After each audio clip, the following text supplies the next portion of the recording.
Look at that, 2011 versus last year. California is the 7th largest economy in the world, not because of Silicon Valley or Hollywood, but because of agriculture. Virtually all of the almonds, artichokes, lemons, pistachios, and processed tomatoes grown in the U.S. come from that state's Central Valley. Let me bring in Jay Familietti. He's a senior water scientist at NASA's Jet Propulsion Laboratory, also professor of earth science at UC Irvine. Thank you for being here. You've written a lot about this, most recently an op-ed in the LA Times that got a lot of attention. You call water the new oil. That's how important this situation, how dire it is in California right now.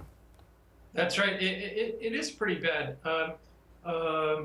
We, over the last few years, have lost something like 12 million acre-feet of water per year for the last 3 or 4 years. That's more water than all Californians, all 38 million Californians use every year. So it's a tremendous amount of water. A lot of it, about 2/3 of it, is from groundwater depletion, and the groundwater is used to support agriculture. So we're really in a very, very difficult situation.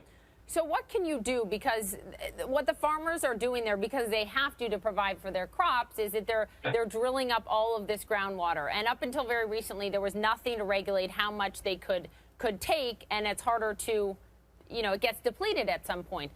That's right. I guess what I'm asking is, what can be done to stem this? Well, we did in California pass new legislation, thankfully, and what an upside of the drought is that we're able to get this passed. And that legislation hopefully will help slow the flow. But one of the issues is that it's going to take a few, water legislation is complicated. It's going to take a few decades for that new legislation to be implemented.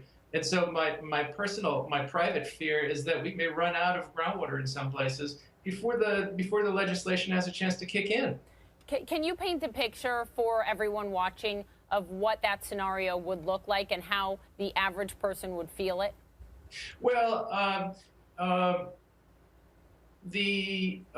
think the future of California is one that is not quite apocalyptic, but we'll have some major changes.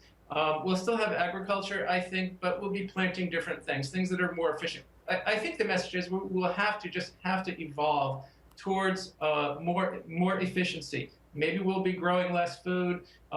Maybe we'll be growing different crops. The bigger issue, I think, is that most of us in California will have to realize that we actually live in an arid or semi-arid environment, and we will have to get by with much less water. Jay Familietti, thank you so much. You've done extensive work on this. We appreciate you coming on the program. Good to have you. My pleasure. Thanks a lot.